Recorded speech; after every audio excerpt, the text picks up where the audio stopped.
All right, man, this is HCP, Hispanics Causing Panic, Uncensored. What's going on, Chicano? What's happening, D-Style? A shout out to the pool table joining us tonight. I never hosted a show with a pool table. I don't know about you, Chicano, but Man, I don't know how many rooms G-Funky has, man. sorry, bro, when you're in the winner's circle, when you keep winning, when all you do is win, no matter what, that's what it's all about, at the end of the day, so. True. I know he's got a family, but his house continues to look like a bachelor pad to me. Yeah, after yesterday's pool, I don't know if he could outdo himself. You know what I mean? I don't know, man. So that's how I'm feeling about it. Pool table. The dudes. I mean, this is crazy, bro. Oh, yeah. What's that? Hear that? What is that? Is that? Could it be? No. It can't be.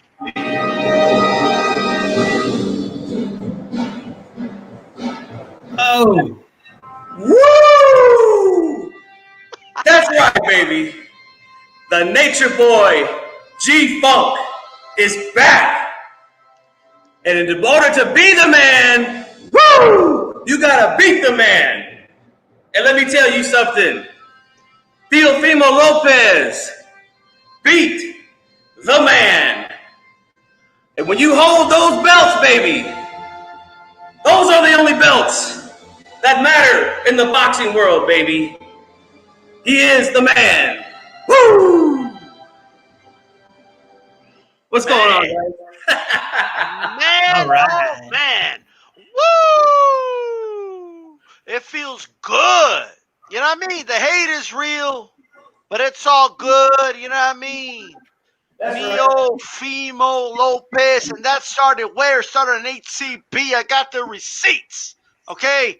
I appreciate Ego using the term Teofimo, but you're a little too late. You know what I mean? You're a little too late to the party. All right? You should have said it before the fight. Now they're starting to say it after the fight. They want to use the term after the fight. I told you to jump on the train before the fight. But that's all I got to say. Right?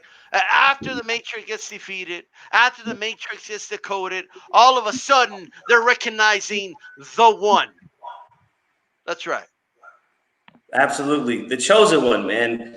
HCP, D-Style, G-Funk, Chicano Prophet.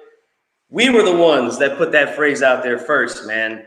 We were the ones calling him Teofimo, all right? Because we knew he was going to decode that Matrix like he did Saturday, baby. And let me tell you something. When you're that confident and you're that good and knowing what you're talking about in boxing, you put money on the line, baby. And I mean big money. I mean, look at this. What do you think of this?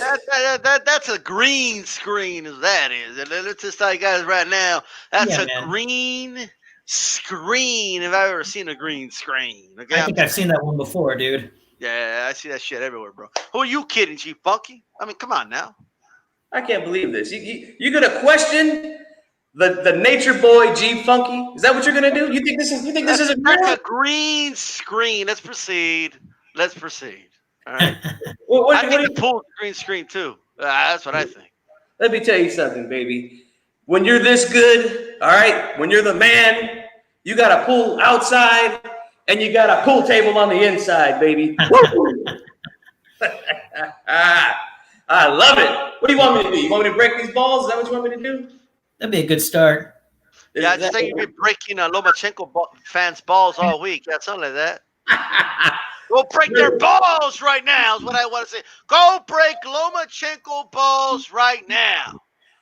Here you go, baby. Man, that's a lot of broken balls right now. Oh, yeah. That sound is that's what they've been hearing all day. Like, pa, like, whoa, busting balls. We styling and profiling because HCP is where you gotta be. Woo! Man. Hey, yo, dude just won this weekend. All right? It is boxing tradition to allow a man to have his time to shine. It's his weekend. It's his week. Okay? We got sore loser Lomachenko fans, okay, who took a spanking this weekend because they were wrong and they don't know what the fuck they're talking about. And they still obviously don't know what the fuck they're talking about. And shout out to Teddy Adams with the worst fucking card of all time, by the way. Okay? But not only that, can a man enjoy his victory? Huh? He just did what a lot of you said he couldn't do. And you're still not believing in Teofimo Lopez. You still don't want to believe in the man. You still want to deny him. You still, I mean, dude, you know the abuse we took before this fight? Huh? Now they don't know, man. The abuse we took before this fight. I mean, everything. Huh? I mean, everything. I remember, looking at the thieves, just looking at them, right? To try to tell me all types of shit. But at the end of the day, we kept our cool, we kept our composure. You know what I mean? And we still, the takeover is real. The takeover is real. It's not over. Look, man, Teofimo Lopez is going to be around for a long, long time. If you don't like him now, you're really not going to like him in a few years when he's still around. You know what I mean? Because he ain't going anywhere. Plenty of time. Who are you going to believe? Are you going to believe the people that didn't believe he could win more than 2 rounds against Lomachenko? Or are you going to believe the people that told you the truth about him and look at it? Incarnate. It became true. Who are you going to believe? What do you believe in? That is the question. All right? You better believe in HCP, baby, because we've been telling you guys. I mean, this was like prophetic, wasn't it? I mean, we've been saying it ever since there was rumblings of the fight that he was going to beat him. And then when they finally signed that dotted line and the fight was official, it got worse for us. These guys kept coming. Every show we talked about it. Loma's going to win he's going to take him to deep water, right? He's going to stop him late. He's going to give him a boxing lesson. I've even had guys tell me Loma wins by whatever. They were that confident, Well, they were wrong. Exactly. Look, it's like this, man. I mean, so many people were wrong about everything. I mean, my God. They were wrong about who was going to win. They were wrong about Teofimo Lopez trying to get out of the fight because he's so scared. Remember they said he was scared? He's so scared of him. He's trying to get out of the fight. Okay, he negotiated for more money. A fight of this caliber, he got more money. And he got the win. You guys were wrong about a lot of shit when it comes to Teofimo Lopez. A lot of shit. All right?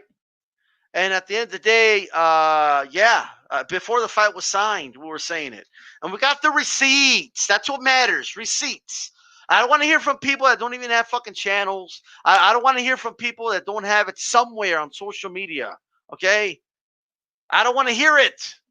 At the end of the day, look, man, I guess it's better late than never for those that want to jump on, but do it now. Jump on the Teofimo Lopez train. Right. We're ready. We've been on it, and we're ready to let you guys slide on in. We got a nice, cozy seat waiting for you guys, on the train. But, again, they're coming out more and more now that the excuses are out here now with the shoulder injury and all this type of stuff. But ay, me duele mi brazo. Ay, duele. One thing after another. It's always something with these guys, man. But we ain't going to let them get away with it, man. We're just not going to let them get away with it. Well, I guess I was right. I guess he's brittle, right? I told people he was brittle. Yeah. Right? Yeah. That's something that we definitely mentioned before the fight happened, that he's been injured a lot, Come on, guys. You want him to go back to 130, man. You admit he's too much man. Too big, too strong, too good. You want him to go back down. Even though he beat a bigger guy in Campbell, right? But I got to keep hearing, he only won because he was big. That's not why he won. That's not why he won the fight, all right? Right. He won the fight. Lomachenko was too pussy to engage with him, and he got beat. He didn't give away anything. Nothing's given to you in boxing. Loma took those rounds. He was in front of his ass, landing body shots, and the only one doing anything for 7 straight rounds. Loma wanted to do something. He couldn't. It took him until the 8th round to finally grow a pair of balls and realize I'm not going to win this fight if I just keep doing this. All right, so he switched it up at the end of the fucking day. Okay? That's what fucking happened. Anyone who gives him round 2, I don't give a fuck who it is. Right? It's full of shit. I've rewatched that round over and over again. There ain't no way anybody could give round 2 to Lomachenko, okay? All right? I don't give a fuck what anybody says. Round 8 was close. I gave it to Loma, but it was a very, very close round. All right? People gave it to Loma because that motherfucker didn't do shit for 7 straight rounds. All right? So it looks like he did a lot in the 8th. All right? That's why people gave him that round. Round 9 is close. All right? I think 10 and 11 are definitely Loma rounds, and 12 is definitely a Teofimo Lopez round. That's it. That's the fight. It's the easiest fight to score. Teddy Atlas, fuck you. Okay? Everyone who picked Lomachenko to win has it 7-5, 6-6. Oh, what a fucking coincidence. All right? What a fucking coincidence that everybody who had Lomachenko winning gave him every round where he did something. Okay? He did nothing for 7 rounds, and they gave him all the other rounds where he did something. Get the fuck out of here. Yeah, it's crazy. Every single person that picked Lomachenko, it's either 7-5 or 6-6. But the worst part of Teddy Atlas is he's saying that Lopez needed to dig out that last round on his card. Like that's just disgusting, man. That's ridiculous. And you know what, Teddy? I'm glad that you went over to UFC. Okay, keep your ass over there. Okay, we don't want you back if you're gonna be doing nonsense like this. You used to be a guy who stood up for young fighters like this, man. But you don't do it, man. You got anything to say about Teddy Atlas before we get into the main topic, Chicano Prophet? No, it's just like you said, man. They could have it. I'm tired of hearing his speeches. I've been hearing him in his little ponderous, lofty speeches and in-ring work for too many years. I've heard it all. It all sounds the same now to me. And his crazy opinions and crazy predictions and his crazy scores.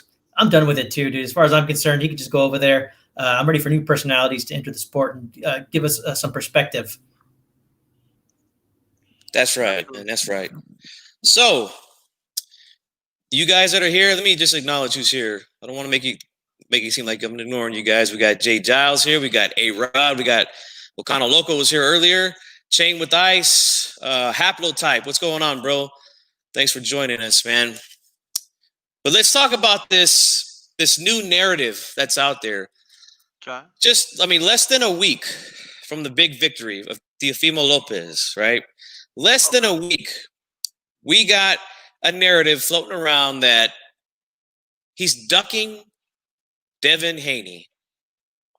I mean, I don't understand where this is coming from, man. I really don't. Where do they even come up with this type of stuff, man? I don't get it.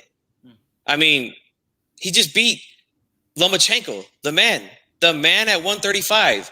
He beat the man, and just like I told you, okay, in the beginning, to be the man, you gotta beat the man, okay? That's right. And this guy beat the man, whether you like it or not, okay? He beat the guy who was on ESPN, according to ESPN, right? He was the best in the world, the #1 guy, okay? And you see him right there. You see what that says underneath that photo there. The lightweight king. And that's exactly what he is. Until somebody dethrones the king, that's what it's going to be. You guys got anything to say about that? This guy is the best lightweight in the world, and no, I'm not Monday morning quarterbacking. I said it before the fight on several videos. This fight's for pound supremacy. The winner of the fight will be the best lightweight in the world until proven otherwise, okay? Now, for a long time, I've been hearing about Terrence Crawford not, putting himself in a bad position, and he decided to sign. He made a choice to sign with Top Rank. All right. I agree that was a bad choice. Why? Well, the reason that was a bad choice because he's now at welterweight. He signs a long-term deal with Top Rank, and all the best welterweights, the vast majority of them, are over there in the PBC side, from the Thurmans to the Porters to the Spences to the Garcias. Okay, they're over there. Okay, you got those guys fighting on that side. Okay, most of the top 10 welterweights in the world. you made a bad decision to sign with Top Rank, right? And now you got Errol Spence. He fought Porter in a unification. Now he's fighting Garcia. Okay, and it looks to me like something I agree with. Errol Spence is collecting all the belts, and then what? Once he gets all the belts, Crawford gets to play for the Super Bowl. In the Super Bowl of the welterweight division, he gets to fight for the undisputed championship after Errol Spence did all the work. Well, Devin Haney is over there with the Zone, okay, with Eddie Hearn. Well, that's not where all the best lightweights in the world are. So that's a predicament, just like Crawford, that he put himself in.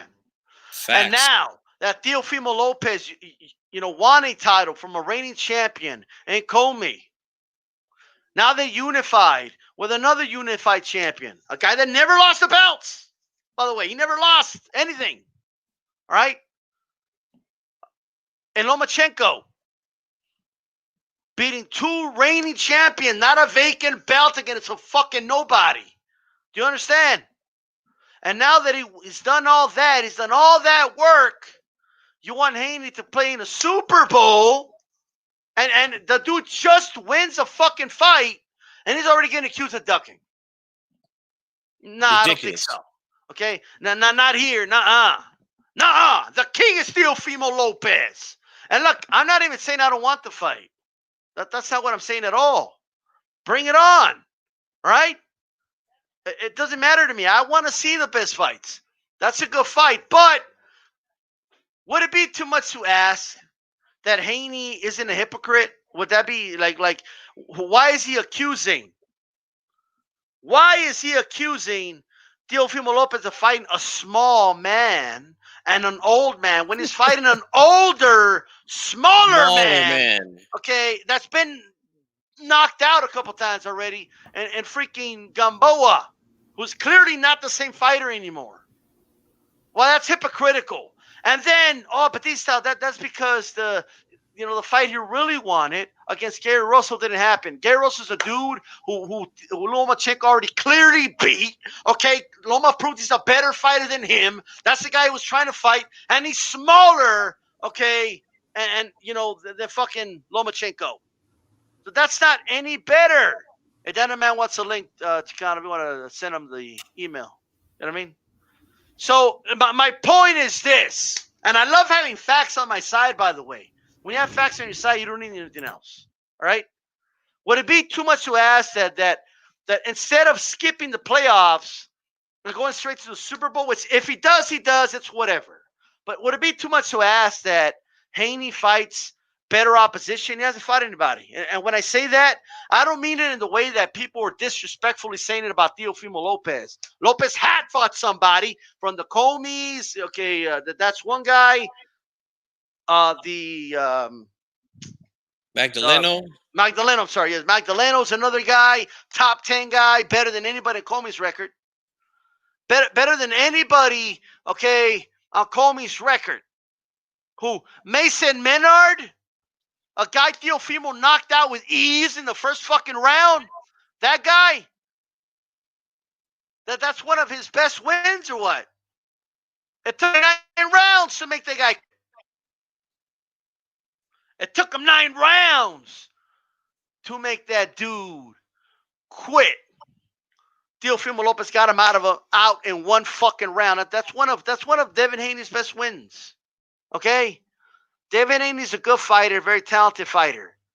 But is it too much to ask that he fights a legitimate top 10, not any sanctioning body, just a real top that we know is a top 10 lightweight in the world?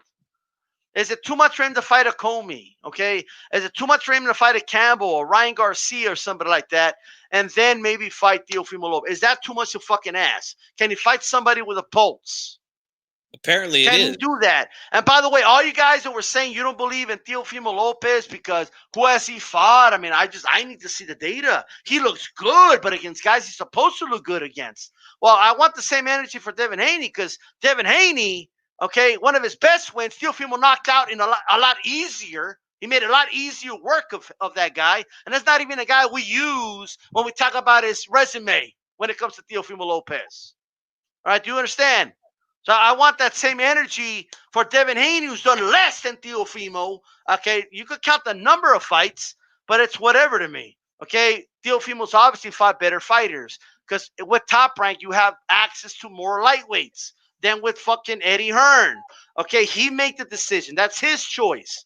He got paid for the decision. That's a decision he made. And just like Crawford made the wrong decision and go and staying with another company, okay, and not playing with the PBC boys, Devin Haney's doing the same thing. He's trying to play in the Super Bowl without engaging in the playoffs. I rest my case. Okay, that's all right. Period. That's period. 100% facts right there, man. I mean, it's apparently too much to ask to have Haney fight somebody for real. You know, I mean, look, we've said it. We've already said it. Okay, Devin Haney. Yes, he looks good. He looks like he has the tools. Okay, to be a special fighter. But at the end of the day, we have not seen those tools tested yet. Okay, we have not seen what he could do against an elite competition. Okay. That's all we're saying. All right. We want to see it before we believe it. Okay. We believe in evidence here in HCP. I want the evidence that tells me that this guy is the goods. I want the evidence of you guys saying that he's ducking. What evidence do you have? What, a video of him saying, yeah, we should fight right now? What does that mean? That means nothing. Well, not only that, G-Funky, not to cut you off, I already know the response. Well, what had Teofimo Lopez done before he fought, Lomachenko? I already mentioned the names. Give me one name, anybody. One fighter better than Diego Magdaleno, all right, in Devin Haney's record. In his whole resume, name me one guy. One guy. Name me one guy that Just that dude would totally beat Diego Magdaleno. Name me one guy better than Comey. Name me one guy better than Lomachenko, but we don't have to go with Lomachenko. He fought better opposition, okay? That's what he's done. Give him his credit, all right? Give him his credit, all right? Period. He just won the damn fight, dude, all right? Like, he gets his week. He gets his celebration. He literally just won the fight. Look at here. Cano Loco says, Comey is about to fight for Devin. Says that they're negotiating it in December. That's a good fight right there. Those are a couple of guys. Whoever wins, that's a good fight for Haney. Okay, why not? Why not? Fight somebody, man. Can we see you against somebody? All right? Again, like D-Style said, you guys had all these question marks about Teofimo Lopez, right? Before going into the Lomachenko fight. Wow, I mean, yeah, he looks good, but I haven't seen it against anybody. But you guys don't keep that same energy when it comes to Devin Haney. You just don't. Who had fought lesser opposition than Teofimo. You should have that same energy. All you guys out there that had all these question marks for Teofimo, well, he's supposed to look that way. Well, look at who has he's knocking out, Mason Menard, but that's Jason Menard. Yeah, he knocked him out in one round. It took Haney 9 rounds to get that dude out. You understand? Like, do we know that Haney's power is legit? Do we know that? Apparently not, because Menard took it, so. Right. I mean, do we know that this guy can take a punch? Do we know that he could compete with a guy like a Lomachenko, who is good, by the way? Okay, let's not act like the guy was trash or anything like that. We said that he's overrated in a sense that they try to compare him to guys like Ali and Chavez and Duran. Right. Okay, but as far as it goes right now, he's one of the best in the game. And Lopez beat him 9 rounds to 3. Beat him, made it look easy. Okay, can we see Haney do that with somebody first, please? Or do we, or like D-Style said, he just jump right over, right? He just gets to jump right over the whole playoffs and go straight to the Super Bowl. Is that what it is? Hail to the king. That's right, baby. Teofimo Lopez. It feels good to be king. I get it, guys. I do. You need to attach yourself to the name of the king. All right? Let me talk about these ratings right now, man. Okay? Look, 3 million. Actually, let me break it down for you guys because you're not getting an accurate breakdown. Okay? You're not. Let me really break it down for you. All right? Anybody who tells you, well, I only did that because there was a college game before that is full of shit, because it was a 6-hour boxing block. Nobody accidentally stumbled, okay, on Teofimo Lopez versus Lomachenko. Because that fight was not immediately after a football game. Okay? They had a couple, what was it, like 4 fights, you funky? Yeah. 4 or 5? They had a couple of fights before that with long breaks. People had plenty of opportunity to change the channel.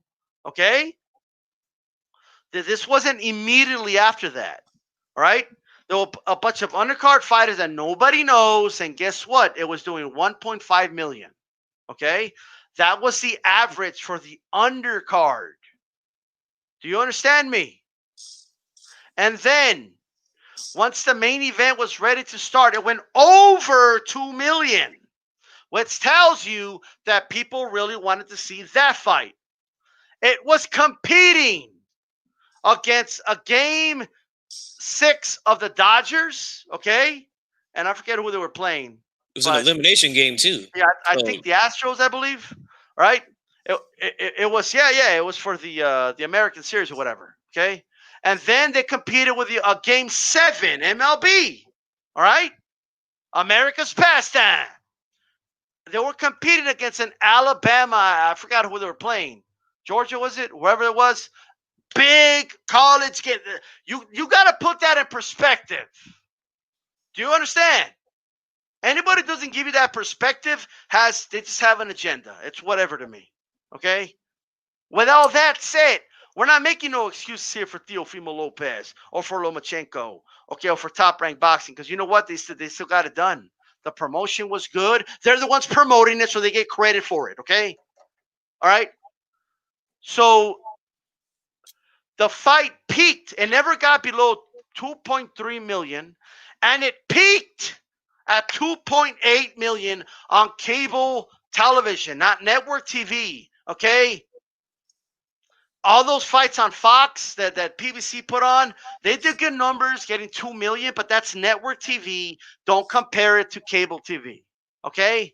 Stop me with that nonsense, right? Exactly. If you need to educate on the difference between those two things, I don't know what to tell you, but it needs to be pointed out to you guys. You need to listen to fucking me. I know what the fuck I'm talking about. I break it down for you with facts, okay?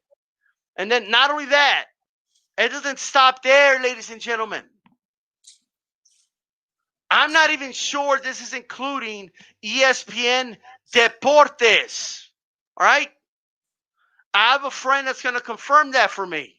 If that's not including Deportes, we're talking a couple 100,000 more. They watched it in this country just in a different language, in Spanish. Do you understand me?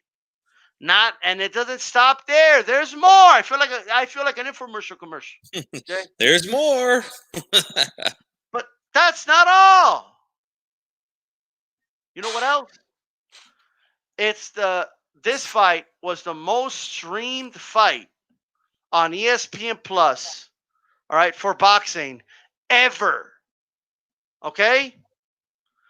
The streaming numbers is not including the 2.8. And it's the most watched boxing fight on ESPN Plus ever. What did that tell you? It easily did over 3 million people live. Easily. So at the end of the day, this fight was a smashing success. That's what it was. And in a pandemic where all ratings are down, all right? All the ratings are down for all sports. Even UFC was just doing 1.2 million on a Saturday night. Okay, give this fucking fight, okay, an applause. Okay, don't downplay it or anything. This was a fucking success for boxing. And yes, this was big for Teofimo Lopez. Yes, we have a star in our fucking hands. Yes, he's a Latino. Yes, he's athletic. Yes, he could box. Yes, he could hit. And no, he's not flat-footed. There we go. What's up? And he ain't afraid of nobody. All right. And we're not afraid of this fight because I know that that's another thing that's going to be said. Oh, you guys are trying to protect Lopez. Look, If Haney wants to get that work, he can come get that work, all right? He can step up to the plate for once in his career, and he can get knocked smooth out, all right? That's the bottom line. Bring his ass on. We don't care. All we're saying is this, okay? Our guy, Teofimo Lopez, the king, the lightweight king, right? This guy beat everybody they put in his path. Real champions, okay? He beat real guys. And if I could quote one of my favorite movies of all time, Carlitos Way, all right? He didn't beat no chain snatching, jive ass, maricon motherfuckers, all right? He beat real dudes, okay? He beat real guys. He didn't beat no nickel baggers or dime baggers like Devin Haney's been fighting, all right? He beat real dudes, okay? This guy is the definition of a paper champ. Am I wrong? Am I right or wrong? Am I right or wrong? You're right about that, man. Go ahead, Chicano. Go ahead. Well, do me a favor, man. Will you put the king of the lightweight division back on the screen, please? You got it. I just want to take a look at all that hardware. This is the man of the lightweight division, and I am super happy that he won. I'm still feeling good. Everything that you guys said, I completely agree with. I'm telling you, when you look at this guy, he's the goods. When you see somebody so young take on a challenge so great and overcome it, and still keep his composure right afterwards and give the types of answers that he's giving afterwards, this is what we should all be wanting in boxing. I've heard a lot of people talk over the years about what they want to do and who they call out. When I heard this young man at the post-fight press conference, as well as his father, they want all the smoke, and they're not ducking anybody, and I've never heard anybody speak like that before. It's refreshing, and I think that all these people that haven't done jack shit, they ought to take notice of what a real champion looks like, who earns it the hard way from the ground up. Teofimo Lopez is the man. And you know what? I'll tell you this. As far as Devin Haney goes, there's always somebody next to see. But like you all said, he hasn't done jack shit. But if he wants to step up, we can make it happen. We'll see what happens. But you're looking at the champion until he decides to move up to 140. And yes, good stuff there, Chicano. Yes, 92 AKU. Look, I mean, look, Undisputed. who did he beat for the belt? Who did he beat for that title? I don't know. I guess he beat the mailbox, going to get it out the mailbox. I don't know. Not because it's a serious question. I keep hearing, no, but look, if we're fair, look, I understand, and we can empathize a little bit with Haney put himself in a position. Campbell didn't want to fight him. Instead, he fought Lomachenko, right? And I want to remind people, Campbell had lost to Linares, by the way. I'm Yes. throwing that out there, right? So even if he did fight Campbell for the title, I mean, that's kind of a weak guy to beat for the title, okay? But nonetheless, okay, I get all that, but Lomachenko won the belt. He never lost the belt. Never lost They it. quote unquote, and look, we have to blame the WBC for all this, okay? They caused this whole mess, and shout out to Coppinger calling them out. I'd like to play that little clip if you don't mind a little bit, but Go right ahead. Yeah. But I'll get it ready in a little bit. But my thing is, you cannot build your guy up by tearing another man down. Anytime you do that, you know, I can tell you, I don't need to tear Devin Haney down. When I say who did he beat for the title, it's just an honest question. Honest question. Honest question. That's all it is. That's all it is. If somebody gets triggered off of that, it's not my problem. Okay? People say all types of shit about Teofimo Lopez all fucking day. Okay? You don't see me crying about it. So I'm going to say whatever the fuck I want to say here. Because here we can say whatever we want. Right? But the reality is, you can't tear down Teofimo. You know, all these things I'm hearing, he's a coward, he's this and if you're going to go that way, then we're going to call your dude a paper champion. And that's the way we're going to be talking. Okay? But in all seriousness, you can't tear down one man, okay, to, you know, dig up another one. Tearing down Teofimo Lopez, that doesn't make Devin Haney any better. It just doesn't. All right? Devin Haney's a talented fighter. Devin Haney, I do believe, is the goods. Okay, but I still believe he needs to step up. I need to see him fight, you know, a top 5 lightweight in the world, for God's sakes. Yeah. You know what I mean? That's what I want to see him do. And if he does have the money and all that, then hey, show the opponents the money. Fighters will fight for money. It's prize fighting, baby. Prize fighting at the end of the day. And that's what it is at the end of the day. And Haney's that guy. Look, and like we said, we from what we see, yes, he looks like a good fighter, a great young talent. But he's like that car that you see on the lot that you want to buy that looks good on the outside, but you haven't test drived it yet. Right. We have not test drive Devin Haney yet. Can we get a test drive before we put all of our stock into some guy? I mean, is that too much to ask? I mean, Lopez had to do it. Lopez. Hold on. Wait.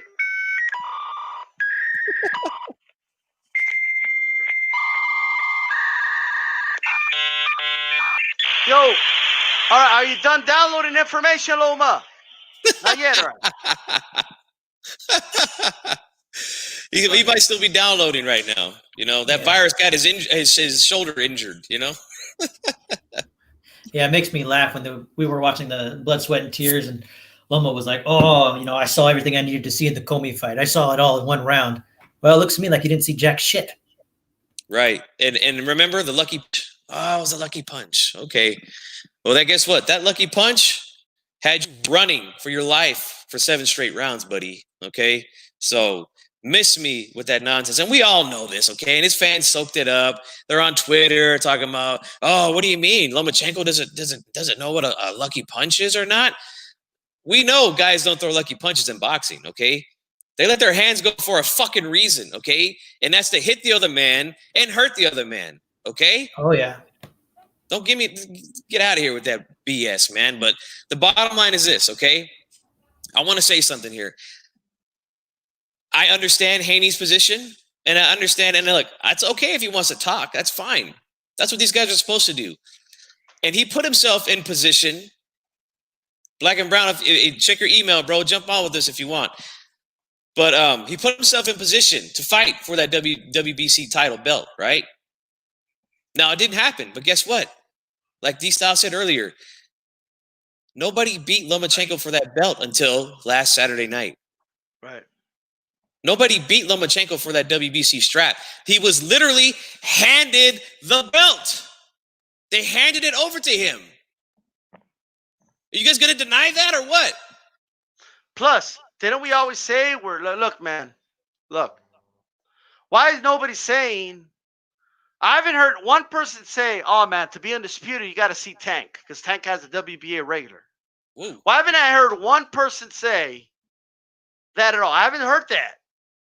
I haven't heard, oh, you got to see Tank Davis because it's in dispute.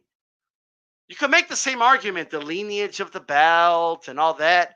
Okay, the one Tank has is the one that carries lineage all the way back to the 80s, 90s, and so all the way back to the NBA. That belt, the one he has. The WBC, all they did was make Lomachenko the super champion. Okay, let me put it in this language for you guys. They made him the super champion just like the WBA has a super champion. Facts. Are you telling me that if Fury fights, let's say Fury fights Joshua, right? Are you going to tell me that, no, there's still a WBA regular champion out there. That belt has lineage all the way back to the 70s and 60s. And are you really going to tell me that? Right. Huh? That they got to see the WBA regular champion. You guys have any idea who the WBA regular champion is, Chip Funky? I think it's Emmanuel Shar. Oh, okay, well. Emmanuel Shar. Now, I'm not saying it's right. And let me make this clear one more time. I want to see Teofimo Lopez against Devin Haney. Okay? Yes. Why? Because Devin Haney is one of the best lightweights in the world, and I want to see that fight. Okay? Your anger should be directed towards Mauricio Suleiman, that piece of shit, and how he's ruining shit and confusing everything. That's where your anger should be directed at. Not on Teofimo Lopez, who just won, who's already been accused of ducking. It's ridiculous. Okay? He already said that he'll fight the kid. He already said it. All right? He called out. He said the kid's name. ESPN didn't say Devin Haney. He did. I'm just saying. He said, I don't want to rematch Lomachenko. But he did say, I will fight. Okay, I wouldn't mind fighting Devin Haney. What's up, Danny, man? I'm talking. What's going on, Danny, man? How you doing? Yo, what up, G Funky? What up, D Style? Chicano, what's happening, man? What's happening, Dan? I'm good, man. But hey, listen, I don't know who said that T.O.'s ducking Devin Haney. Who said that? Because I'm lost. I'm a little bit lost here because Well, there's channels. We're not going to name any names here, just out of respect, okay? But there's okay. channels out there saying that. There they are. Yes. Okay. Well, last time I checked, they both FaceTime each other on Instagram, saying they wanted to fight each other. That's T.O. Sure. and Devin Haney. So what's the problem? Well, I'll drop one name. I'll drop one name because I don't give a damn about these guys. But Aki, I don't know if you know who he is, but he's been making videos all week long.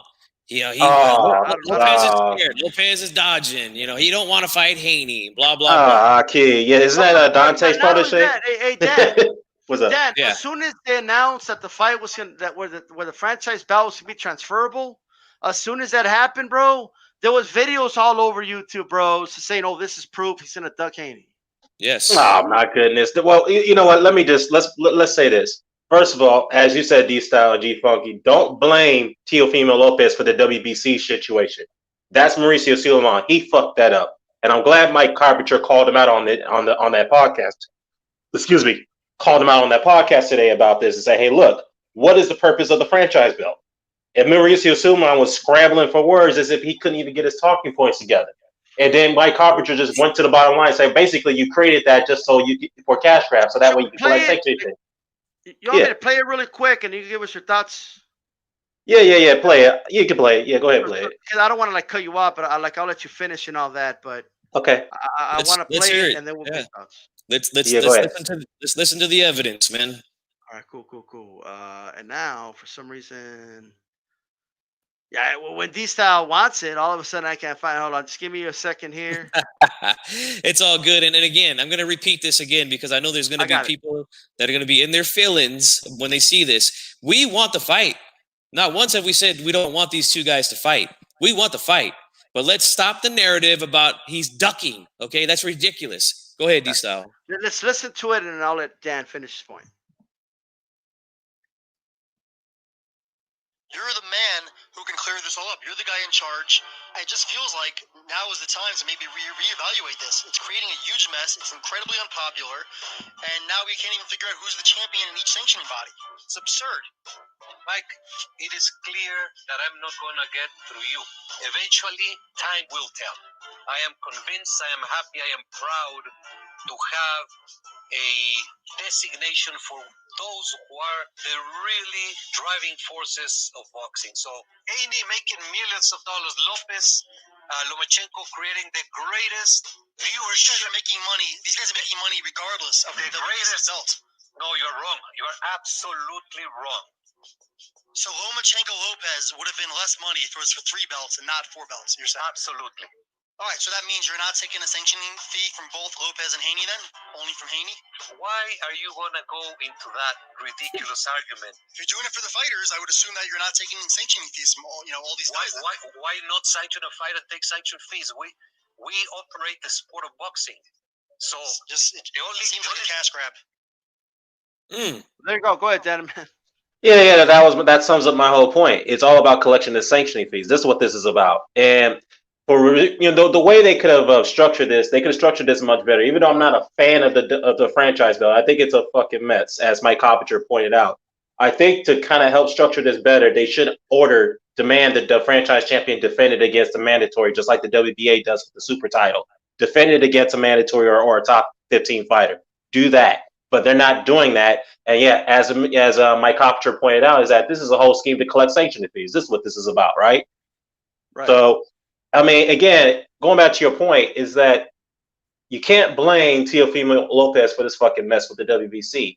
In fact, you should go back to the Mauricio Suleiman who fucked this up, who allows people like Lomachenko or Canelo to apply for franchising status, so that way they don't have to defend it against a mandatory that they feel against a dangerous mandatory, as you want to call it. So, but I'm scratching my head figuring out. I mean, just about 2 days ago or a day ago, they both FaceTime each other, said they wanted to fight each other. They called each other out face to face live on Instagram. So that's great. You know what I mean? That's great. But why are they even pushing this narrative that all of a sudden Lopez is ducking Haney? I don't get it. I'm really confused here. Right. And I want to ask this, Suleiman, by the way, really, bro, like if you would never have created franchise, this would have been without any dispute. Okay, there would none of this controversy would be happening. Okay, we would have, it would have done just as much. Like, look, oh man, I really got to watch that fight because the franchise belt is on the line. Said nobody. Not one of those 3 million viewers said, "Oh, I'm really going to watch this because it's about the franchise belt, baby." That's what it's all about. I mean, I was going to watch it, but that franchise thing really sold it to me. You know what I mean? Like, not one person said that. Not one. Maybe not a two AKU said that. But other than that, nobody said that, man. This is Right. absolutely ridiculous, bro. Yeah, it is. And here's the thing I want to point out here. First things first, the franchise championship, to me, is just a bullshit status. I feel it as a person. If you're a fighter and you apply for that status and it was approved by the WBC, you vacated your belt. That's just to me. That's just my view. Because what the if others, what about this, Dan Man? What's up? Because first of all, Canelo didn't apply for it; they just gave it to him. They bestowed it upon him. You know what I mean? Right. You're right. My bad. And I think they did the same with Loma. I could be wrong. You know what I mean? But I think they did the same. Yeah, thing. Loma actually requested it. Him and Top Rank went in and requested that status after the Campbell fight. Yeah, they did. Gotcha. Okay, so it could have been because they wanted to do the Teofimo Lopez fight for quote unquote undisputed, while having a mandatory, right? Yeah, that's what it is, because the WBC ordered whoever the winner of the Lomachenko and Campbell fight, they had to fight Devin Haney next. And Top Rank didn't want to go through that. So they wanted to pursue the Lopez fight because it was an in-house fight. It was a lot easier. It was a unification bout. It was going to pull in more revenue for them. So that's the reason why they did it. I believe that the WBC at some point is going to want a franchise champion in every weight class, and they're going to have their quote unquote the whole champion, with still regular championship, and every weight class as well. It's going to be their version of the super championship and the regular championship, right? Right now we're calling Ugas a world champion, right? So no, like for real, like when WBA announced the super championship, first they said, "Oh no, this is not going to be in every way. It's just going to be for guys with 10 straight title defenses, or for guys that fight in unifications. That's when it's going to be designated, super champion, right? Well, now it's on every weight class. It's just another regular belt, okay, and it's considered the top belt, okay, in the WBA. And now we have regular champions in every division, and nobody says that in order to be undisputed, you got to fight the regular champion. Nobody is saying, hey, you got to beat Tank. Tank is still in the mix. He's got the regular WBA belt, and until you beat Tank, you can't call yourself undisputed, right? The only difference is that this one is fresh, right? And the WBA has been doing the super for about 10 years now. That's the only difference, bro. Like at the end of the day. Right, fair enough. And then that's my whole point. If the WBC had structured the franchise status a little bit better, where they would have to demand those champions to fight mandatories like the WBA does, I don't think it would be much of a controversy. Yes, people would be upset about it because it'd be too many belts and it'd be another cash grab situation for the sanctioning body. But again, it'd have been less controversy if you demand those champions to fight mandatories, fight guys in the top 15. That's the only problem. That would all solve everyone's problems. They're gonna add that soon, though. They're gonna have to. Yeah, they're gonna have to. They said, "Oh, it's not transferable. It's not even a belt. It's just a status." It's a status. Yeah. They changed that quick, and I don't want to toot my own horn now, but I have the receipts. I have the videos up. I called this. You know what I mean? I said, believe me, it happened sooner than I thought. I said, give it a year. It happened in like a couple months. Right. So never underestimate the WBC, but, I said, hey, man, it's like there's going to be a fight for that belt, and it's going to become their version of the super championship, right? Yeah. I mean, Well, yeah. Here's the thing that kind of the screwed up part of the situation. They can't, since Teofimo is supposedly now the franchise champion. I'm getting mixed messages about this. Either he is or he's not. Let's say if he is, the WBC cannot force him to fight Devin Haney, and that's when they fucked up right there. If they had structured it better, then they would be able to get that fight on and going, and they'd be able to collect 2 sanctioning fees at the same time for that fight. But it is what it is. That's the screwed up on there, and they're going to have to go back and revisit this thing. And me personally, I think they should just get rid of it It's just been nothing but trouble. Like, Get rid of the damn thing. But here's where they're making even a bigger problem, Dan. Okay, Yeah. Ryan Garcia, Luke Campbell's for The Interim title. Yeah, for the interim title. Yeah. Like, you're gonna have an interim champion, a regular champion, and a franchise champion. This is ridiculous, bro. Anyone who says that you don't think the WBC saw Ryan Garcia like bitch about his purse, and now they agreed to a bigger purse, you think it's a coincidence? And now that this was for a belt, nah, you know what I mean? But they're like, we're gonna get some of that money too. Yeah. Here's the problem.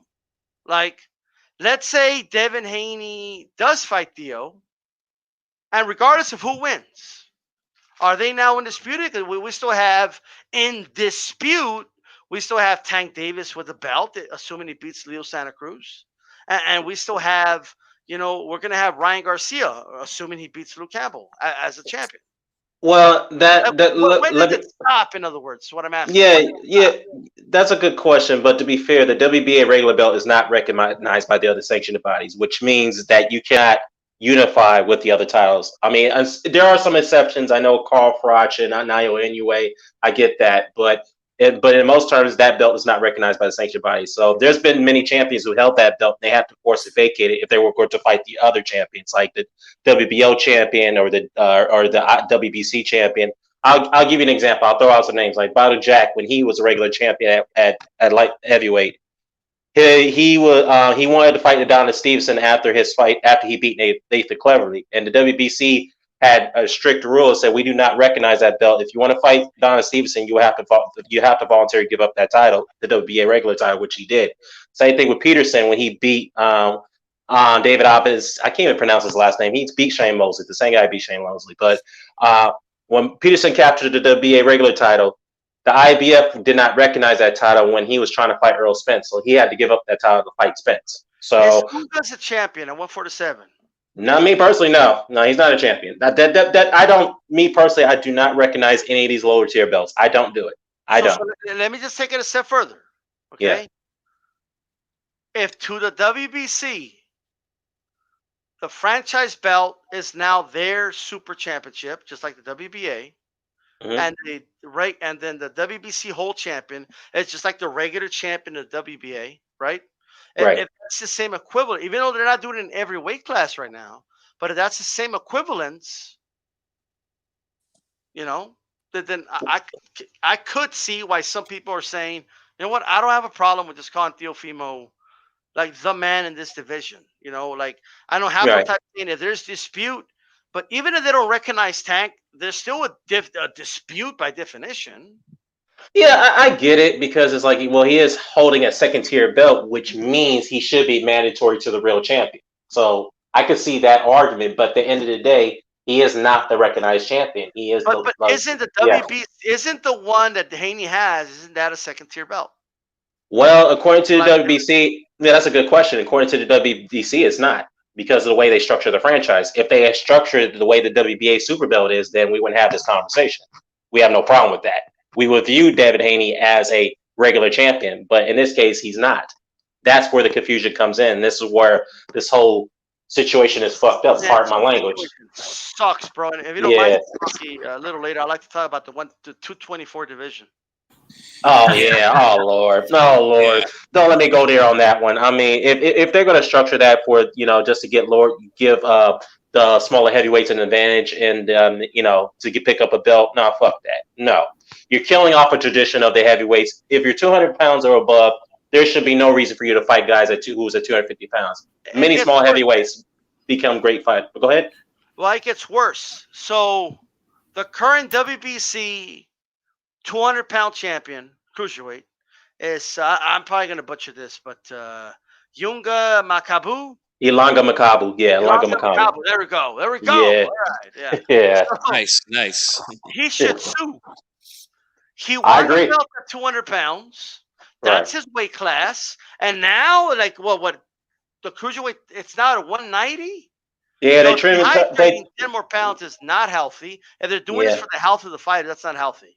Yeah, those cruiserweights are pretty big. Those guys be rehydrating up to like 225 pounds going into fights, like almost 230. And then you asking them to take shed another 10 pounds, which is going to make them look very gaunt at the weight end. Nah, man. If I'm a cruiserweight champion, I would sue this WBC for pulling that What if fucking you're a style. cruiserweight that's like 210 pounds? You know, the night of the fight, right? 215, something like that. And now you're gonna have to, like, let's say you can't make 190. That's too far down. Like, you're fucked. You can't do that. Now you're gonna have to fight guys that are gonna be cutting weight to 224 and then ballooning up to 250, 260 anyway. Yeah, that's true. About that. Yeah, that is bullshit. I mean, if you got that, I don't know what the WBC is doing, man. I look, I have defended them on some of their positions in the past, but they're going way too far with this, man. They are. First with the franchise situation, now with the whole new 224 weight class, they're deeming it as the super cruiserweight weight class, or or the junior heavyweight, as you want to call it, technically. But other than that, or actually just heavyweight, and then anything above 224 is super heavyweight. That's what they're deeming it to be. But yeah, it's just ridiculous. To me, it just kills the traditional legacy of small heavyweight fighters who had to fight guys who outweighed them by 30-some plus pounds, and they end up becoming great champions. Like Ezra Charles, Evander Holyfield, Mike Tyson. Who else is there I can name? Joe Frazier, the Marcianos, the Floyd Pattersons. I mean, I could go on and on and on and on. Even Joe Louis didn't even weigh fucking 220 pounds until later in his career. He was always a 210 or maybe 215 type of fighter. So other than that, I mean, back then they weren't really considered small heavyweights. They were considered pretty big. But still, though, my point is that you're killing off the tradition of small heavyweights, what they have to go through to build a legacy of their own in the heavyweight classes. So I'm against the idea. I just don't see how anybody could support this. I'm just being real. I just can't see it. No, you're right, man. You're right. No, I don't see how anybody could support this. I mean, again, WBC screwing everything up everywhere they go. You know what? It's time for Mauricio Suleiman to just go away, man. Can this 224? Could this be the one thing that everybody talking boxing on YouTube could agree on? Like, can this be that one topic? It should be. That not one guy comes out, you know what, guys? I think this is a great idea. Or, you know what I mean? Like, can this be the one? Nah, I just don't see how anybody can agree with this. I don't think Deontay Wilder would agree with it, tell you the truth. No, I just don't see how it could get much support. I know the last time I heard Tony Bellew was appointed like the head of the exploitation committee of trying to establish this new weight class. I mean, right. I just don't see the support. I know some people are going to come out and say, well, how can you say that, Dan? I mean, back then in the early 80s, it was what was the next weight class above middleweight? Light heavyweight. Maybe they put out a super middleweight class. I'm like, well, I mean, back then there was more support for it. Now is no support for new weight class. There just isn't. I just don't see the support. They're doing this to the heavyweight division, which this is not the weight class about dehydrating yourself and making weight. Yeah, you have to make weight. Yeah, stupid. Yeah. Man. It is stupid. I mean, look, middleweight and light heavyweight. Go ahead. I'm sorry. It sucks. Yes. But I think we could all agree here, right? Not to switch topics, but I think we all could agree that the narrative of Lopez ducking Haney immediately after he beats Lomachenko is just ridiculous, right or wrong. I agree. Yeah, no, I agree. You're right. In fact, again, I have to allude back to the point. They both FaceTime each other. In case anybody who hasn't been catching up, they were Instagramming each other. Lopez and Haney is saying they want to fight each other. They were doing it. So where's the duck from Lopez in that situation? There ain't no duck, bro. No it's duck. just. I need, like, you know what I mean? Like, that word gets thrown around so much. Like, Haney's not ducking Lopez. Lopez not ducking Haney. Okay. Like, well, I think I forgot to mention another thing. They probably the reason why they wanted to say that is because Lopez is talking. He's going up to 140. I mean, look. First of all, Haney was talking about going up to 140. So what are you talking about? They were talking about that. They were talking about that before the Lomachenko fight. Yeah, he said, I'm not gonna be around this weight class for a while. Yeah, you're right. Yeah, both of them were. I mean, Haney's been I think having trouble making 135. He's huge to be in that weight class. So I don't see him being down there much longer either. So I think they both going to go up to 140 together. They both will. And Ryan Garcia may be following them too because he's pretty big to be at 135 as well. So Tank Davis too. Tank Davis too, probably. Yeah, Tank. Yeah, if he stopped eating himself up to death, Jesus Christ. But other than that, other than that, Tank is probably too small to be 140. In my view, I don't think he can handle those punchers down there. They're much longer, they're much rangier than him, and they're much more physically.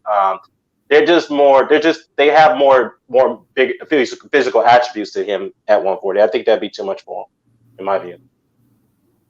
Possibly. We'll see what he does, man, after the Santa Cruz fight, which is coming up next week, man. That's wow. I can't believe that fight's already here. It's going to be a good fight.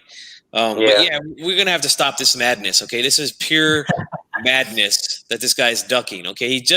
I don't understand how anybody could say things like that or hate on the kid. He did everything that we as hardcore boxing fans want these young fighters to do. The man fought his way to the position to fight the man in the division, and he did that. There's nothing wrong with what he's done. Let's just stop it, man. But Tera, I want to play this really quick, if you don't mind. Go ahead. This was from September 2019, okay? September 2019.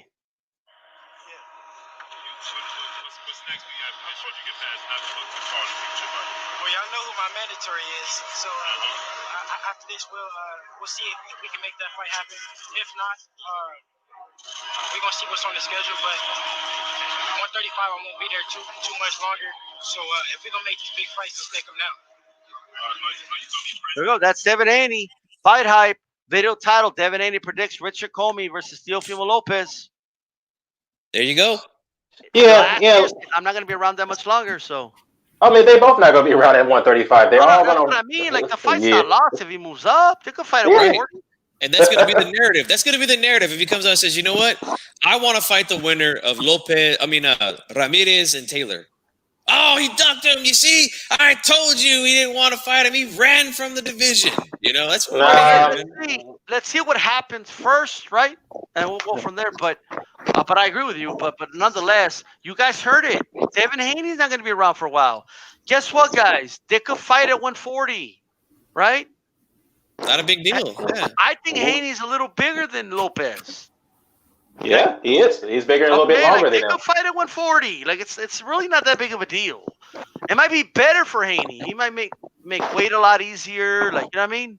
Both guys will be healthier. They won't have to cut as much weight. They won't dehydrate as much. I mean, it's probably a better fight at 140. Yeah, and it would make 140 just a super hot division for us to watch. Right. Oh yeah. So it's not lost. Plus, they're both young. Like, you know what I mean? Like, I'm just saying, if the Teofimo Lopez fight can happen, guess what? Haney could fight Tank. Yeah. There's other guys he could fight. It's not like he doesn't live and die by whatever Teofimo Lopez does. If Lopez moves up to fight the winner, Ramirez Taylor, that's a badass. That's a big event, dude. Oh yeah, that's a huge event. I'm definitely gonna want to tune into that one. But Devin Haney. I mean, look, Devin Haney's a great fighter, but at the same time, I mean, has his career even progressed ever since he moved over to the zone with Eddie Hearn? Let's be honest, has it? No, it hasn't. He made the same mistake Crawford made by extending with Top Rank. Same mistake. Right. Yeah. I mean, look, I like David Haney. I really do, man. But I mean, some of these cats, I'm gonna name the dude. I'm gonna call him a bitch. Whole Money, who I got into recently. Propping him up to make him out to who he is, which clearly he's not yet. I'm like, dude, if Devin Haney, if you guys keep propagating him the way he is, man, he's going to run into a big knockout loss, which you're not going to expect, and it's going to look bad on you guys. So y'all got to chill on that Devin Haney, man. I'm not saying you're overhyping him, but you guys, they kind of are a little bit. So they are. They are. And the things that they're using to justify these claims are ridiculous. Like they keep playing these videos of them meeting in some empty arena. It looked like the MGM Grand to me, and Haney's like, yeah, we can make the fight. Okay, like Lopez is standing right there, like, yeah, whatever, make the fight. Like, we can fight. Like, I mean, did he run away? Did he avoid David Haney? Like, did he? What? I mean, what? I don't understand. Like, I mean, I could go back in history and name several examples of guys who literally never responded to guys calling them out in this fashion. I mean, do you guys really want to do that? I mean, do we remember the whole thing with Mayweather and Margarito when they met up? Oh, man, I mean, that was bad. That? How about remember that one? Yeah, how about when he was at 140 and Vicious Vivian Harris was calling him out day in and day out, and Well, all Vivian Vivian Harris, said was, "Hey, yeah. I don't know this guy. I don't know him." But I mean, I don't think he ducked him. But I'm just saying this is what they're using to justify these claims. You know, it's ridiculous. Right. I remember that Vivian Harris. Yeah, I'm saying Vivian Harris actually crashed that press conference of the Gotti and Mayweather press conference, and he was there, crashed it, and he was. I guess you could say he reaped what he sowed when he did it, but still, though, he wanted to make his presence known that I want you. I'm not afraid of you. You're not running from me. This, that, and the third. I guess he was. I think that's Vivian. He kind of learned a hard lesson. You don't overlook your opponent, which is Carlos. Carlos. Damn, I forgot Carlos. What's his last name? I forgot his last name. I can't remember the guy's name either, but he got beat by a guy he wasn't supposed to get beat by. Carlos Massa. Yeah, Carlos Massa. Yeah, Massa was his last name. But yeah, that's what happened. But it is what it is. But yeah, let's stop the nonsense about Devin Haney and Teo. Teo's not ducking Devin Haney, and they're not both ducking each other. That's the way I'm looking at it. They said they want to fight each other. Let's just wait till the process plays out. That's all I got to say. And we have to decide, because look, to me, it would make sense to make the fight again on ESPN Saturday night. Okay, it would be a big event, bro. That would probably just 4 million views. You know what I mean? Fair enough, folks. Well, may want the zone have some say on that one, because I know that's going to be a bit of a challenge. That's what I've been saying. Like these guys make it sound so easy, bro. Like Theo's just gonna go over there and fight on the zone or something when he has this lucrative deal. Like look at the viewership he's getting on ESPN. Well, you know what I mean? Like it's not that easy to just let's fight. Like it's not. Yeah. Like, they gotta sit down and figure it out, bro. Like, you know what I mean? Like, I don't know Devin Haney's situation, but if I don't blame Theo if he says I'm not gonna go to the zone and fucking fight. You know what I mean? I don't blame him, to be honest. Right. Chicano, you want to speak? Go ahead, man. Yeah, man. I just think, Bob Arum is just an old guy who's always ready to do business with people or any promotional company. And I don't know, you guys would have to tell me. I'm not sure, but I think that Top Rank and DAZN did business with the Ramirez and Hooker fight, and both sides were there on the DAZN side. So I don't see why a DAZN guy can't go over to the Top Rank side and make this fight happen if it happens at 135. Well, yeah, that's a good point, Chicano. But the zone, they're kind of cash strapped right now. They're going to want all the majority of the revenue as much as possible. So they're going to do what they can to get that fight over to the zone. I don't think they're in a situation to budge over having one of their fighters go over to Top Rank over to ESPN, unless they want to get some type of what's the fee that I'm looking for? What type of fee that you usually pay for a fighter to fight on another network? I guess some type of I don't know, some type of a temporary release fee, as you want to call it. I don't know, but they're going to want something if they're going to have Lopez go over to have Haney come over to Top Rank and fight over on their network. They're going to want something out of that. I agree. Yeah. I mean, that's business. That's the way it works, man. But we're going to move on to the next topic before we end the show. But you see the picture right there. The lightweight king is Teofimo Lopez, until proven otherwise in the ring. Okay, and if I got quote Ric Flair again, like I did at the beginning of the show, to be the man, woo, you got to beat the man. And that's what Teofimo Lopez did. Okay, now here's some more narratives that have come out recently. Okay, we've seen the Truth Earl Spence say that he wants to fight Canelo Alvarez at 160. They're saying he's ducking. They're saying Canelo's going to duck. Oh, my God. Look, can I say something real quickly? Look, I like Earl Spence. I like Canelo. But let me just tell you this. Canelo is in the middle of a litigation lawsuit right now. He doesn't really have time to respond to anybody's challenges right now. He's got to get through that first, all right? Let him fight his court battles, and then once he's done with that, then he'll respond to these call-outs, all right? But Isn't that fair to say? But Dan the man, he's been calling him out for years. Well, I'll tell you this: Errol Spence has progressed as a fighter, but who said this? I'm sorry, who? Ego said it, right? Yeah, these usual guys, man. Yeah. Boxing Ego. Sometimes he makes sense, but sometimes he just goes way overboard with his narrative, man. Way overboard. And it's like with Ego, I like him, but it's like you can't even challenge him on his points. He gets mad and he wants to block you. I mean, damn, man. It's like, damn, we respectfully trying to come over your channel and challenge your points, but yet you want to be able to put, on his sensitive about it. But it is what it is. But No, That's nah. Let Canelo get through his litigation problem, and then once he's resolved that issue, then he can respond to the And call not out. just All right. that, then, man. Like, let's see how Spence even looks against Garcia. He may not even ever be the same after that car crash. I don't think he's the same fighter. I'm just keeping it real. He Yeah. may Yeah, surprise me. No, he's gonna look against Garcia. Yeah, we don't know. We don't know. That's the big question mark for me, man. I mean, if he's healthy, I mean, if that car crash never happened and he's fighting Danny Garcia, I'd be picking Spence. And I still think it's a good fight. But at this point, I don't know, man. You just don't know how a man's gonna respond after something like that. Chicano Prophet, you are a part of the Canelo cartel, Founder and president. What are your thoughts on this, man? Well, I just think it's a little bit more clout chasing, like we spoke about with this whole like Charlo, being ducked by Canelo because of the litigation. Canelo's doing his own thing. He's busy in a lawsuit. Yeah, he's keeping busy in the gym sparring.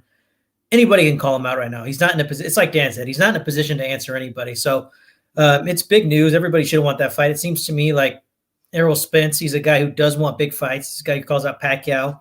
He's a guy who calls out Canelo, cash cows. I think he should fight Terrence Crawford as soon as he can. I'm a guy who wants all big fights, but as far as like Spence and Canelo, if memory serves, I feel like he tried to call him out and then backed off back in the day. Like this was kind of a conversation we had back in the day, and it just ended up. Oh, we got a cat. Sorry about that. Yeah. Sorry about that. I was getting some cat love. Anyways, so that's my thing. So I think that Errol Spence might need to move up soon. I mean, he's a little bit taller than Canelo. I think he's slightly older than Canelo, and he probably sees certain time frames and how much time he has to do something. On top of that, too, he might have people that he answers to. So it'll be interesting to see what happens. But, I mean, I'm not really going to take that type of talk seriously. I mean, they're very far apart, and he's calling out Canelo at 160.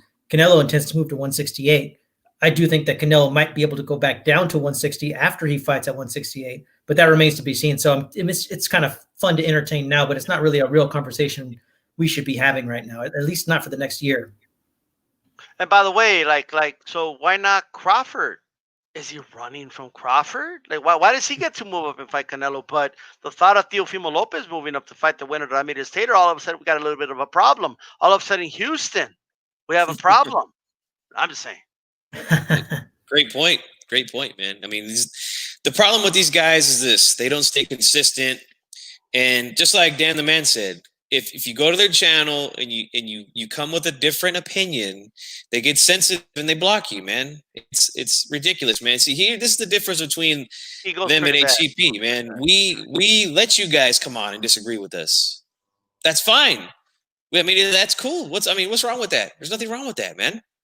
We want to talk the sport of boxing. I know not everybody's going to agree. So, hey, let's talk about it. We're not going to just run and hide and just push narratives. Like, that's ridiculous, man. And the thought that Canelo's going to duck Spence at 160, I mean, I don't even know what to say to that, man. I mean, what I will say in fairness, I mean, I don't see a wave of people saying that. You know what I mean? There's some channels saying it, of course, but I don't think it's going to get any traction with this because I agree with Dan the Man. I don't think Spence is the same fighter. And I'm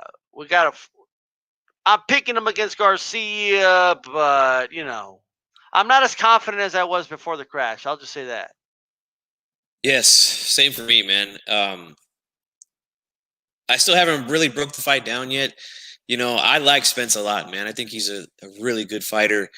To me, his jab is the best jab in boxing right now, man. I love the way that he shoots that thing out there. It's real quick and sharp, and he doesn't telegraph it. That's the real thing I like about it, man. Like, I noticed when he was fighting Mikey, he was able to hit him with that jab all night long, and you just don't see it coming. He just doesn't telegraph it at all. He takes these little tiny subtle steps towards you, and then he just bam, that thing is right in your face, man. It's a thing of beauty, and I'm real curious to see how he responds after that accident. That was a bad accident, man. And after seeing those photos, it's like, oh my God, like this guy is lucky to be alive, man. Seeing the car and everything, like, whew. Well, not just lucky to be alive. He's lucky he can still walk. I'm sorry. Yeah. I'm surprised he's even didn't even survive when that crash happened, bro. When that crash happened, the last thing on my mind was, is this kid ever going to box again? That was the last thing on my mind. Yeah, that right there that was a telling point too. Me personally, I think I mean, how long was that crash? That was mid last year, right? Or actually late last year that happened, right after the Porter fight. So Yeah, it was right after the Porter fight. me personally, I don't know, man. To me, something tells me it's too soon for him to get back in the ring. I think he needs more time off to heal that body. That was a horrible crash. Horrible crash. So, I mean, we'll see, man. I mean, I think he needs another 6 months to recover, another 6 months to a year to fully recover. Yeah, I was saying tune-up. Get this guy a tune-up to see, how he does. And then he just, I want Garcia. I was like, whoa, that's definitely not a tune-up. And Danny's definitely going to hit him with something in there. Oh, yeah, Danny's going to hit him hard. Yeah, he's going to hit him something hard. Now, I will say this. A lot of guys call a lot of guys out, okay? Errol Spence has gone on record saying he thinks Canelo's the best pound-for-pound fighter in the world. He's already said that on record, okay? And I actually believe him. When he says he wants to fight Canelo, I don't believe all fighters. I believe Errol Spence. I don't think it's a good idea, but I believe him. You know what I mean? Yeah, I think he would take that fight also if Canelo, once he gets over these legal battles with the zone. Yeah.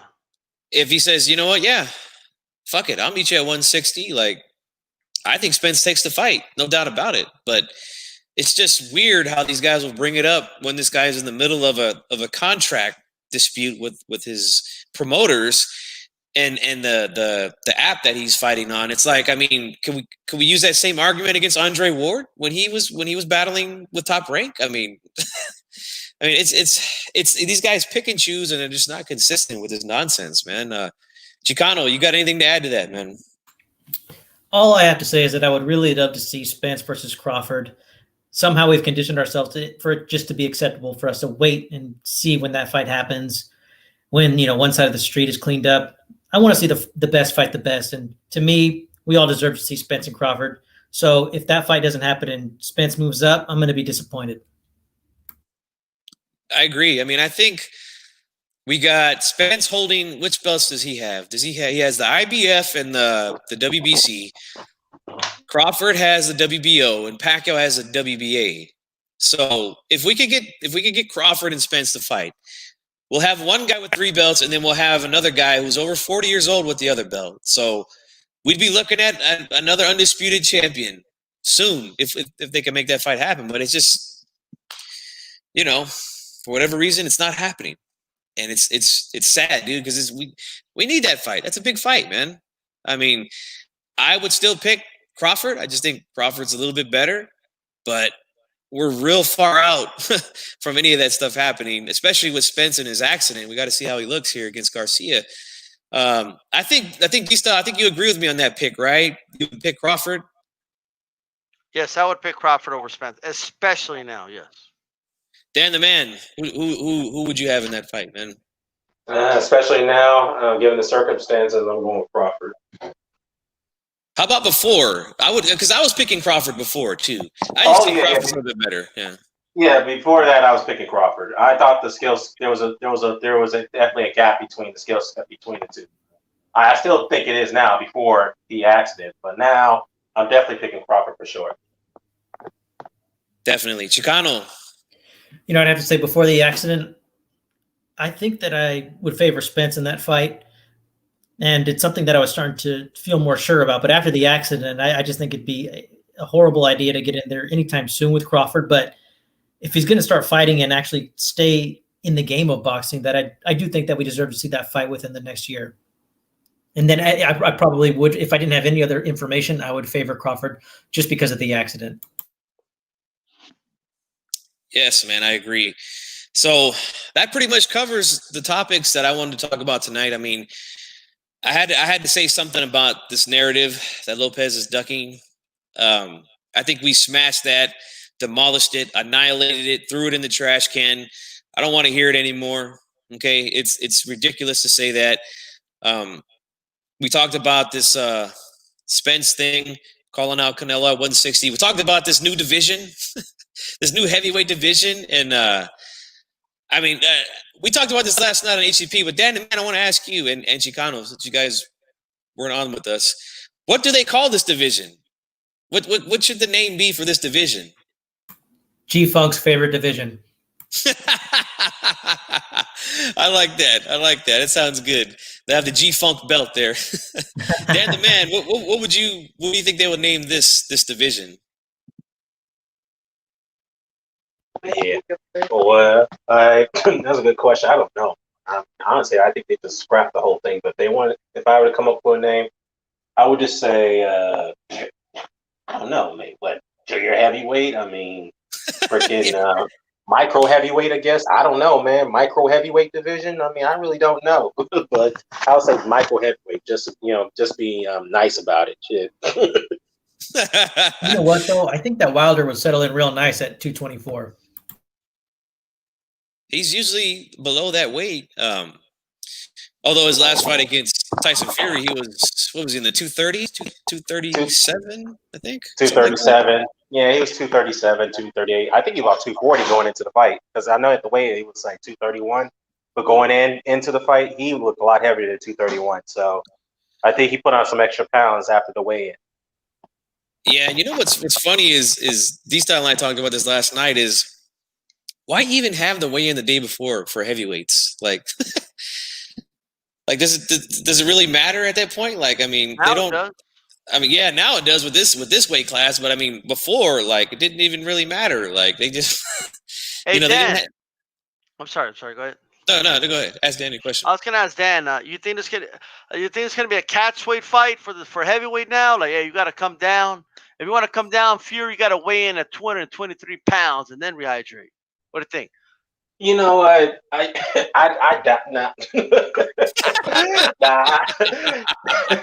No, just to think about it realistically, I think this is an idea for I think it's a way for the cruiserweights to come up and be more comfortable fighting at a higher weight before they fight guys at 270 or 260, 250, or in that scenario. That's probably what they're trying to do. That's probably why they appointed Tony Bellew to be the exploratory leader of this committee and during the process. So, because recall Tony Bellew was always arguing for catchweights and heavyweight for cruiserweights coming up. He's always arguing for that. So, wow. Yeah, I mean, I'm totally against it, man. I think it's just a slap in the face to those small heavyweights who have to fight guys who are 40 pounds heavier than them or 30 pounds by average heavier than them, and they end up beating them for world titles and end up building Hall of Fame careers based off beating those bigger guys. So I just don't think there's no need for it. I think Mauricio Sulaiman is playing more games at the WBC, and they need to just fall back and just scrap that plan altogether. Just scrap it.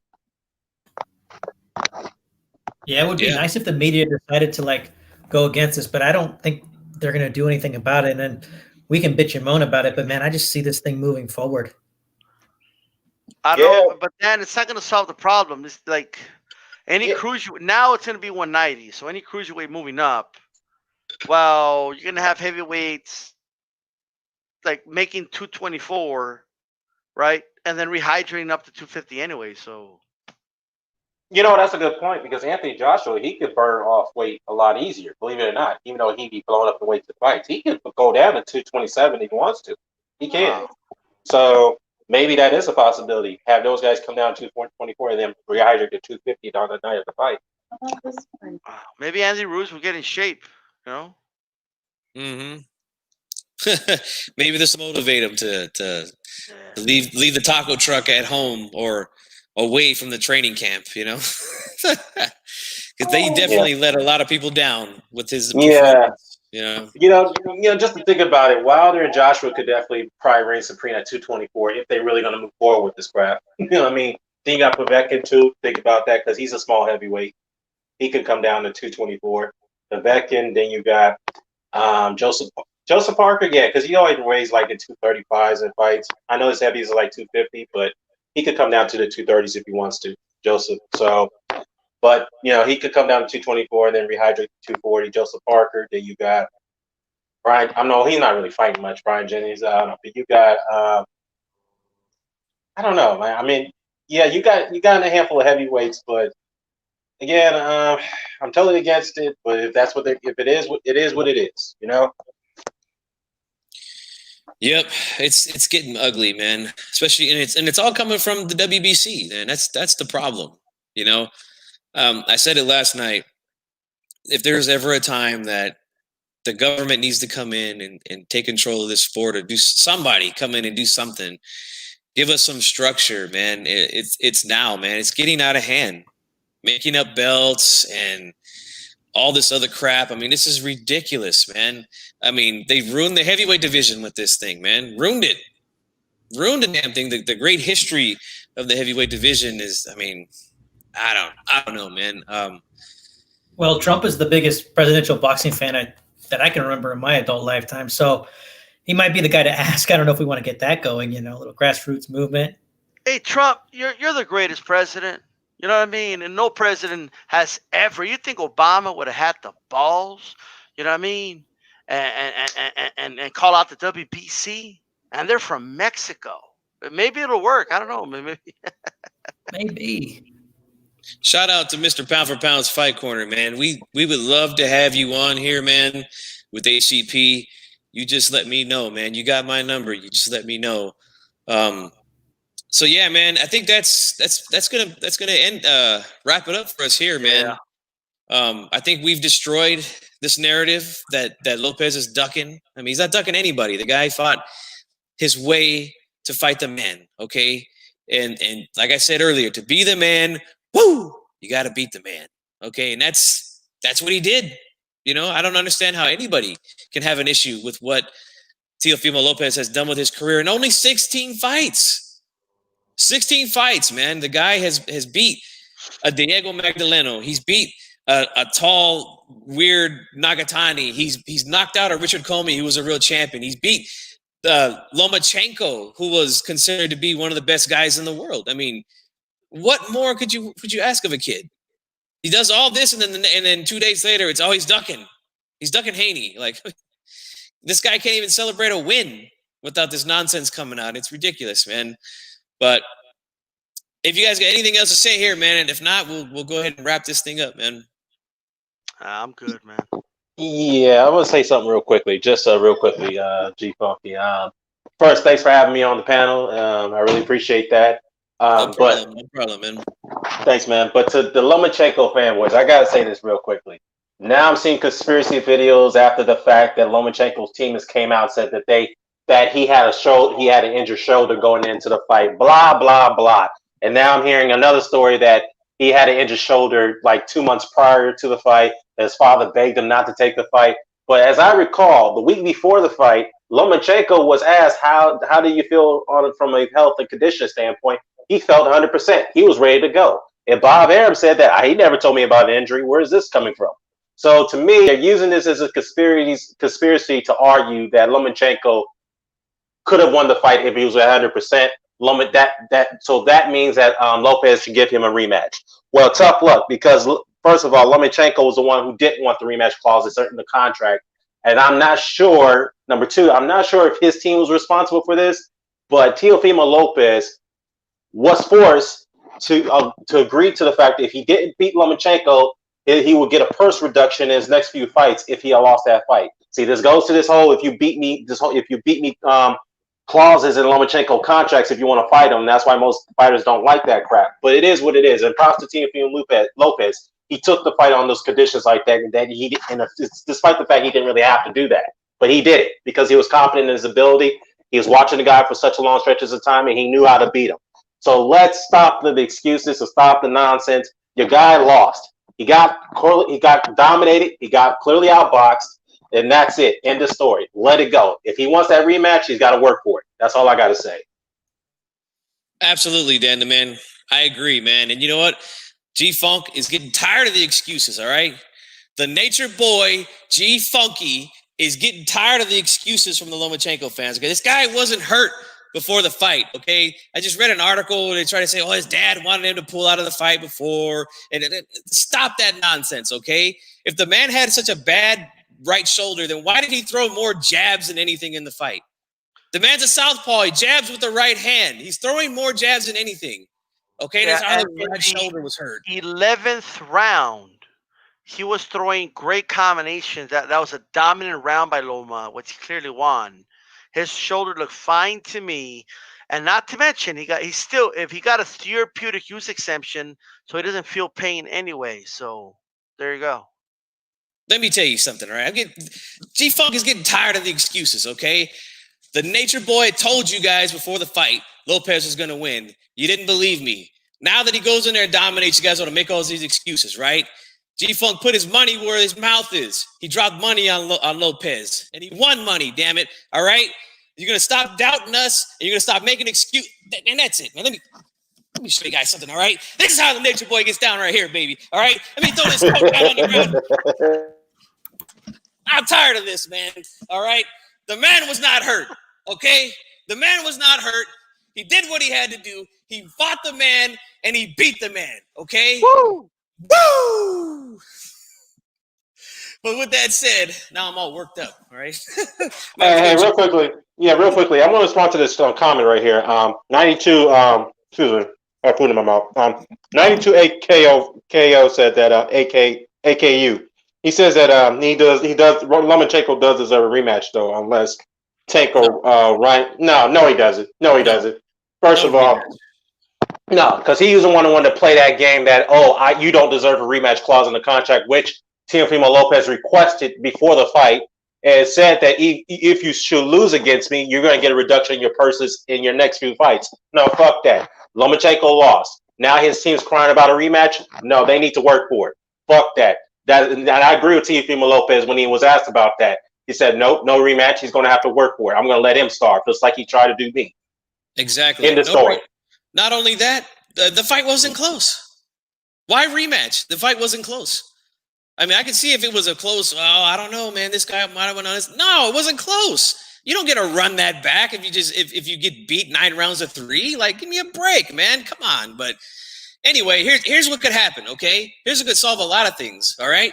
If you want to rematch Lomachenko and you want to challenge the throne, Devin Haney, then why don't Haney and Loma fight for that belt that he has? And then the winner could fight Teofimo Lopez. How about that? You know, I'm good with that, man. How are you guys good with that? I'm good with that. Oh, yeah. I'm good with that. Absolutely. Yeah. So, again, to be the man, you got to beat the man. And he beat the man. And until proven otherwise in the ring, Teofimo Lopez is the man. Woo! But we're going to close this thing out, man. Thank you guys for joining us. Dan the Man, thanks for coming on. I appreciate it, man. You know you're welcome here anytime you want to join us on HCP Uncensored. Chicano Prophet, anything you want to say, man? Yeah, man, I just want to say congrats to Teofimo Lopez and to all the listeners out there. Hey, it's not too late to get on the Teofimo train. I'm telling you, it should be refreshing for all of us boxing fans to see a 23-year-old take the throne like this. And you can appreciate multiple fighters in a division. And I don't know what's not to like, man. He's kicking ass and taking names. If you listen to him speak, he's humble and he works hard and he came from the ground up. So take a hard look at him, man. We could be watching this guy for the next 10 years. Absolutely. D-Style, my co-host. Anything you want to say before I wrap it up? Well, first of all, I want to thank Dan the Man for, showing up, man. Look,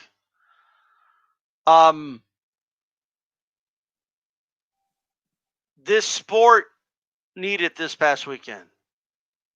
It needed it. You know what I mean? It was like a hit for a crackhead. Like it needed it bad, so it was a good, it was a great event, and it was a big win for boxing. And at the end of the day, that's what matters the most, because, a superstar like I believe Teofimo Lopez is going to become is good for boxing. That's good for all boxers. You know what I mean? And the more stars, the better. We got to start building new stars. We have a new generation of fighters out there, and I'm excited.